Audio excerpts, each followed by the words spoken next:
వరంగల్లో ప్రధాని మోదీ ఎన్నికల ప్రచార సభలో మాట్లాడుతున్నారు. ఇప్పుడు లైవ్ చూద్దాం. కుటుంబ సభ్యులందరికీ నమస్కారాలు. ये मेरा सौभाग्य है कि अहमदाबाद जो मेरी कर्मभूमि रही गुजरात में, उस अहमदाबाद नगर की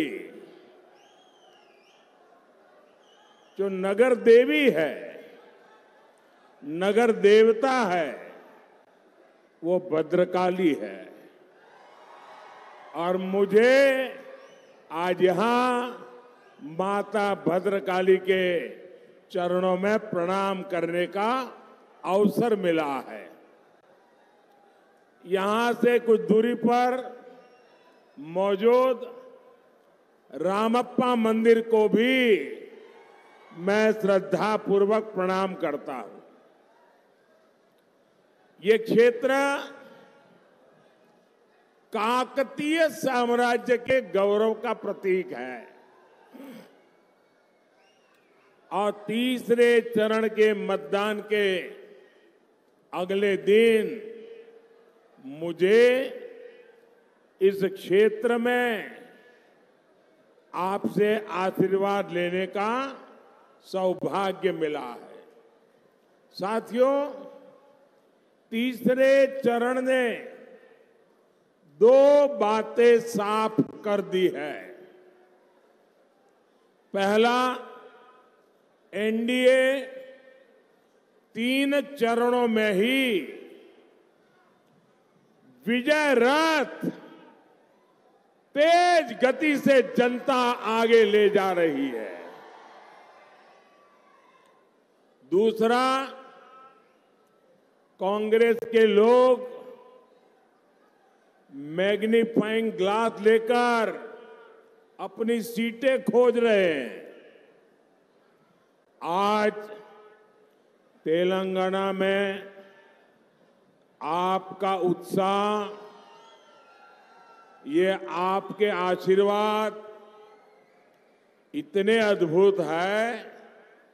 मैं एक और बात कह सकता हूं, चौथे चरण में कांग्रेस का सामान्य मैग्नीफाइंग ग्लास से काम नहीं चलेगा। कांग्रेस को अपनी सीटें खोजने के लिए माइक्रोस्कोप की जरूरत पड़ेगी। నా తెలంగాణ కుటుంబ సభ్యులందరికీ నమస్కారాలు.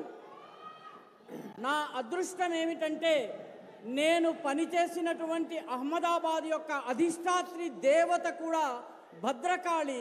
ఆ భద్రకాళి అమ్మవారికి, ఆమె చరణాలకు నేను ప్రణామం చేస్తున్నాను. ఇక్కడి నుంచి కొంచెం దూరంలో ఉన్నటువంటి రామప్ప మందిరానికి కూడా నేను నమస్కారాలు చెబుతున్నాను.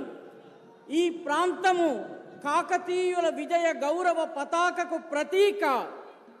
అదేవిధంగా 3వ దశ పోలింగును పూర్తి చేసుకుని నేను ఇక్కడికి వచ్చి మీ ఆశీర్వాదాన్ని తీసుకునేటటువంటి అదృష్టాన్ని పొందాను.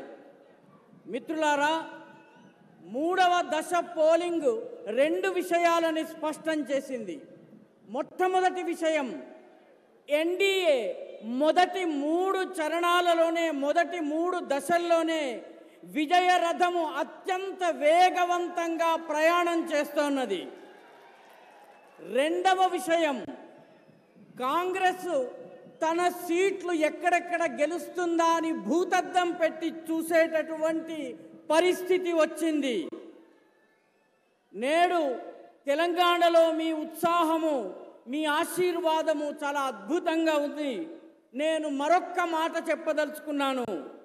4వ చరణం పూర్తయ్యేసరికి కాంగ్రెస్ తన సీట్లను భూతద్దంతో వెతికితే దొరకవు. దానికోసము మైక్రోస్కోప్ కావలసి ఉంది. साथियों, मेरे लिए और बीजेपी के लिए वारंगल हमेशा से बहुत खास रहा है। 40 साल पहले जब बीजेपी के 2 एमपी थे, उनमें से एक सांसद, एक एमपी हनुमकोंडा से ही थे। बीजेपी आपका ये आशीर्वाद इसने कभी नहीं भूल सकती। जब भी कोई मुश्किल आई है, वारंगल के लोगों ने हमेशा बीजेपी का साथ दिया है और इसलिए बीजेपी वारंगल को बीआरएस और कांग्रेस के शिकंजे से बाहर निकालने में कोई कसर बाकी नहीं छोड़ेगी। మిత్రులారా, నా దృష్టిలో వరంగల్ చాలా ముఖ్యమైనటువంటి ప్రధానమైనటువంటి చోటు. ఎందుకంటే 40 సంవత్సరాల క్రితము బీజేపీకి ఇద్దరే ఎంపీలు ఉన్నప్పుడు అందులో ఒకరు మన హనుమకొండ నుంచి మన కీర్తిశేషులు జంగారెడ్డి గారు. బీజేపీ మీ యొక్క ఈ అభిమానాన్ని, ఆశీర్వాదాన్ని, స్నేహాన్ని ఎప్పటికీ మరిచిపోలేదు. మాకు ఎప్పుడు కష్టం వచ్చినా వరంగల్ ప్రజానీకం మా వెన్నంటి నిలిచారు. అందుకే బీజేపీ వరంగల్లో బీఆర్ఎస్ కాంగ్రెస్ యొక్క ఇనప గుప్పటి నుంచి వరంగల్ని బయటకు తీసేందుకు సర్వ ప్రయత్నాలను చేయబోతోంది. साथियों, आज आप सबके सामने विकसित भारत, विकसित तेलंगाना का सपना है।